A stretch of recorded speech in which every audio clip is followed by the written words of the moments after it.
আজকে আমরা অস্বীকার করি না যে জামাত ইসলাম, এনসিপির ছাত্ররা, তখন তো এনসিপি ছিল না, বৈষম্যবিরোধী আন্দোলন, সবার অবদান আছে। ছাত্ররা সামনে থাকবে, এটাই স্বাভাবিক। যুগে যুগে যত আন্দোলন হয়েছে ছাত্ররা রাজপথের সামনে ছিল। এই মহতী সভার সংগ্রামী সভাপতি, আমার স্বৈরাচার বিরোধী আন্দোলনের, এরশাদ বিরোধী আন্দোলনের আমার সহযোদ্ধা, তৎকালীন সময়ে আমাদের ছাত্র দল কেন্দ্রীয় সংসদের অধীনে ঢাকা বৃহত্তর মহানগরীর সাংগঠনিক সম্পাদক হিসেবে দায়িত্ব পালন করেছেন। অত্যন্ত সাহসী, বলিষ্ঠ নেতৃত্ব। আমার প্রিয় স্নেহভাজন আলী আকবর চুন্নু, উপস্থিত সঞ্চালক সাবেক ছাত্রনেতা আবুল হাশেম রাজু, উপস্থিত অন্যান্য স্বৈরাচার বিরোধী আন্দোলনের সহযোদ্ধা বৃন্দ, 90-এর স্বৈরাচার বিরোধী আন্দোলনের সহকর্মী বৃন্দ এবং জুলাই আগস্টেও আন্দোলনের সহকর্মী বৃন্দ, উপস্থিত সুধী মণ্ডলী, প্রিয় ভাই ও বোনেরা, সবাইকে আমার আন্তরিক সালাম। আসসালামু আলাইকুম রহমতুল্লাহ বারাকাতুহু। প্রথমে আমি গভীর শ্রদ্ধা জানাই বাংলাদেশের স্বাধীনতার মহান ঘোষক, বিএনপির প্রতিষ্ঠাতা চেয়ারম্যান, বাংলাদেশী জাতীয়তাবাদের প্রবক্তা, দক্ষিণ এশিয়ার লৌহ মানব, রণাঙ্গনের বীর মুক্তিযোদ্ধা, বীর উত্তম খেতাবপ্রাপ্ত শহীদ রাষ্ট্রপতি জিয়াউর রহমানের বিদায় আত্মার প্রতি শ্রদ্ধা জানাই।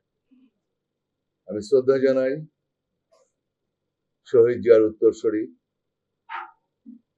আমাদের প্রিয় নেত্রী, বাংলাদেশের অবিসম্বাদিত নেত্রী, বিএনপির চেয়ারপারসন, 3 বারের প্রধানমন্ত্রী, 82 থেকে 90 স্বৈরাচার এরশাদ বিরোধী আন্দোলনের আপসের নেত্রী, যার নেতৃত্বে আমরা একটি সফল ছাত্র গণ অভ্যুত্থান উপহার দিয়েছিলাম। সে আমাদের প্রিয় নেত্রী, আমাদের দেশ মাতা বেগম খালেদা জিয়ার বিদায় আত্মার প্রতি শ্রদ্ধা জানাই।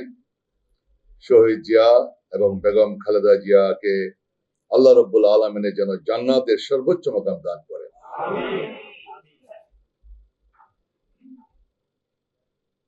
আমি আল্লাহর কাছে শুকরিয়া আদায় করছি যে বাংলাদেশে সবচেয়ে যার বেশি অবদান,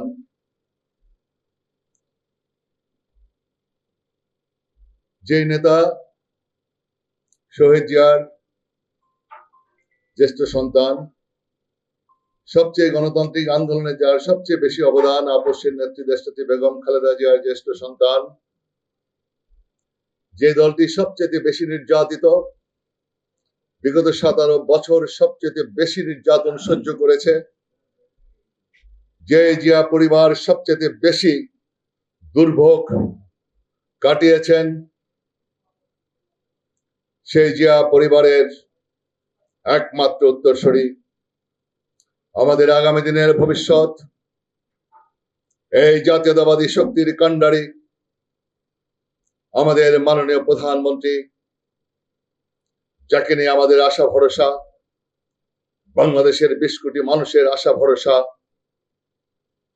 আমাদের চোখের মণি, আমাদের নয়নের মণি, আমাদের প্রিয় নেতা, বিএনপির চেয়ারম্যান, মাননীয় প্রধানমন্ত্রী, দেশ নায়ক জনাব তারেক রহমানকে আমি আন্তরিক ধন্যবাদ জানাচ্ছি, অভিনন্দন জানাচ্ছি। আল্লাহ রাব্বুল আলামিনের কাছে লাখো কোটি শুকরিয়া আদায় করছি, আজকে উনি আমাদের প্রিয় প্রধানমন্ত্রী নির্বাচিত হয়েছেন।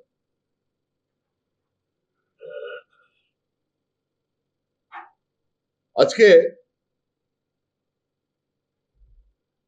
আমি মাঝে মাঝে আশ্চর্য হয়ে যাই। এই জেনারেশনে আমরা লক্ষ্য করি কিছু কিছু সন্তানরা তার পিতাকে ভুলে যায়, তার মাকে ভুলে যায়, তার দাদাকে ভুলে যায়, দাদিকে ভুলে যায়, দাদার পরে পিতা, পিতার পরে নাতি। এটা কেন জেনে ভুলে যায়? এটা আমাদের পিতা মাতার দায়িত্ব সন্তানকে ইতিহাস বোঝানো, সন্তানকে বুঝাতে হবে। উত্তেজিত হলে হবে না। সন্তানরা বুঝে না যে পিতার মাধ্যমে তুমি আসছো দুনিয়াতে। পিতা মাতা সবচেয়ে শ্রদ্ধাভাজন। তোমার দাদা দাদি, সেই কারণে পিতা মাতা। এটা আমাদের সন্তানদেরকে রাগ করে বোঝানো যাবে না, উত্তেজিত হলে হবে না। 71 আমাদের ইতিহাস, আমাদের দাদা। এই ইতিহাস বললে চলবে না। ফাউন্ডিং, এটা আমাদের ইতিহাস, এটা আমাদের জন্ম। বাংলাদেশ স্বাধীনতার যুদ্ধ, 71 মুক্তিযুদ্ধ। এটা যদি বলেন আপনার দাদা, পিতা বলতে হবে 1990 গণতন্ত্র পুনরুদ্ধার করেছেন দেশনেত্রী বেগম খালেদা জিয়া। দাদা পিতা আপনি অস্বীকার করবেন? এটা অস্বীকার করলে যাবে না। সন্তানকে বুঝাতে হবে, উত্তেজিত হয়ে না, কটাক্ষ করে না। আপনি কটাক্ষ করবেন, উত্তেজিত হবেন। আওয়ামী লীগ বসে আছে, উত্তেজিত হন, উত্তেজিত হন। চালান যুদ্ধ, আছি আমরা। তেল ঢালবো, অকটেন ঢালবো, পেট্রোল ঢালবো। চালান। বিএনপি জামাত এনসিপি আমাদেরকে খেদাইছেন, এখন আপনারা চালান, আমরা আছি। এটা মাথায় রাখতে হবে বিএনপির সকল পর্যায়ের নেতাদের।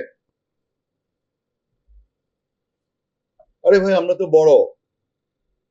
এই দেশের জন্মের ইতিহাস শহীদ জিয়াকে ছাড়া ইতিহাস লেখা যাবে না। শহীদ জিয়াউর রহমান রণাঙ্গনের মুক্তিযোদ্ধা, পালায় যায় নাই ইন্ডিয়া, ভারতে পালায় যায় নাই। বেগম খালেদা জিয়া স্বৈরাচারের সাথ রিপ্যাট্রিয়ট ক্ষমতা দখল করেছিল। আমরা ছাত্র গণঅভ্যুত্থানের মধ্য দিয়ে বেগম খালেদা জিয়ার নেতৃত্বে স্বৈরাচারের পতন নিশ্চিত করেছিলাম। বাংলাদেশে গণতন্ত্র পুনরুদ্ধার করেছেন বেগম খালেদা জিয়া। দুইটা অর্জন কিন্তু পরিষ্কার পরিচ্ছন্ন বিএনপির নেতৃত্বে, বিএনপির নেতার নেতৃত্বে। একটা জিয়াউর রহমান 71 এর স্বাধীনতা ঘোষণা, যখন জাতি ক্রান্তিকালে এদেশের মানুষ দিশেহারা, সেই মুহূর্তে আমার নেতা, আমরা গর্ব করি, আমার নেতা প্রতিষ্ঠাতা চেয়ারম্যান, বাংলাদেশের মহামান্য সাবেক রাষ্ট্রপতি জিয়াউর রহমান, উনি বলেছিলেন চট্টগ্রাম কালুরঘাট বেতারকেন্দ্র থেকে, I Major Jia do hereby declare independent of Bangladesh। এটা বলার পরেই তো এদেশের ছাত্র, যুবক, শ্রমিক এবং সেনাবাহিনী, পুলিশ, বিডিআর সবাই ঝাঁপিয়ে পড়েছিল, উজ্জীবিত হয়েছিল। পরবর্তীতে on behalf of Sheikh Mujibur Rahman বলেছিলেন, প্রথমে কিন্তু আমার নেতা ঘোষণা দিয়েছিলেন, তার স্ত্রীর কথা চিন্তা করে নাই, ছোট ছোট দুইটা শিশু সন্তানের কথা চিন্তা করেন নাই। একটা রাষ্ট্রের বিরুদ্ধে বিদ্রোহ করেছিলেন, যদি উনি ব্যর্থ হতেন নিশ্চিত তার ফাঁসি। এটা আপনার মিলিটারিতে আইনই আছে। সেই জিয়াউর রহমানের দল, বাংলাদেশ জাতীয়তাবাদী দল, এগুলি সন্তানদেরকে বুঝাইতে হবে। সন্তানদেরকে বুঝাইতে হবে দাদার পিতার, দাদাকে চিনো, পিতাকে চিনো। বিএনপি বড় রাজনৈতিক দল, বড়দের শান্ত থাকতে হবে। আমরা সরকারে আছি সংখ্যাগরিষ্ঠতা লাভ করে, এটা আমাদের পাওনা। আওয়ামী লীগ ফ্যাসিস্টকে আমরা তাড়িয়েছি দেশের জনগণকে সাথে নিয়ে। আমার নেতা দেশ নায়ক তারেক রহমান সাহেব কখনো উনি বলেন না যে আমার একার কৃতিত্ব। বলেছেন? বলেননি। আমার নেতা দাবি করেন না, আমরা চাই না, আমরা দাবি করতে চাই না। এদেশের মানুষ জানে 17টি বছর কিভাবে বেগম খালেদা জিয়ার নেতৃত্বে এদেশের বিএনপি আন্দোলন করেছে। সর্বাগ্রে বিএনপি, বড় রাজনৈতিক দল বিএনপি আওয়ামী লীগের সাথে প্রতিযোগিতা করার মতো দল এই পৃথিবীর মানুষ জানে বাংলাদেশ জাতীয়তাবাদী দল। সবচেয়ে সাফারার বেগম খালেদা জিয়া, তাকে কারাগারে নিক্ষেপ করা হয়েছিল বিনা কারণে, বিনা দোষে। সাজানো নাটক, ফেব্রিকেটেড মামলা, এগুলো পৃথিবীর মানুষ জানে। চিকিৎসা করতে দেয় নাই, আপোষ করে নাই। বলেছিল শেখ হাসিনা বিদেশে চিকিৎসা করতে যান, নির্বাচনে অংশগ্রহণ করেন, অনেকবার বিভিন্ন প্রস্তাব দেওয়া হয়েছিল। বেগম খালেদা জিয়া শেখ হাসিনার সাথে আপোষ করে নাই, কারাগার বেছে নিয়েছেন। সুতরাং বিএনপিকে অবহেলা করা, বিএনপিকে আন্ডারএস্টিমেট করা, আন্ডারমাইন করা ঠিক হবে না। এগুলি অবুঝদেরকে বোঝাতে হবে। সন্তানরা তো অবুঝ, তাদেরকে বুঝাতে হবে। তারা অনেক উত্তেজিত হয়ে অনেক কথা বলবে, অনেক কথা বলবে। আমাদেরকে শান্ত থাকতে হবে, বুঝাতে হবে। সবাই জানে আজকে আমরা অস্বীকার করি না যে জামাত ইসলাম, এনসিপি, ছাত্ররা, তখন তো এনসিপি ছিল না, বৈষম্যবিরোধী আন্দোলন, সবার অবদান আছে। ছাত্ররা সামনে থাকবে, এটাই স্বাভাবিক। যুগে যুগে যত আন্দোলন হয়েছে ছাত্ররাই রাজপথের সামনে ছিল, ছাত্ররাই সামনে ছিল। আপনারা লক্ষ্য করবেন স্বাধীনতা যুদ্ধে ছাত্ররাই আগে, চার খলিফা আপনার নাম শুনেছেন। স্বাধীনতার পতাকা উত্তোলনকারী শাহজাহান সিরাজ, আসম আব্দুর রব পতাকা, স্বাধীনতার পতাকা উত্তোলনকারী, স্বাধীনতার ইশতেহার পাঠক শাহজাহান সিরাজ। চেঞ্জ টিভি.প্রেস, এক ফোঁটা হলুদও নেই।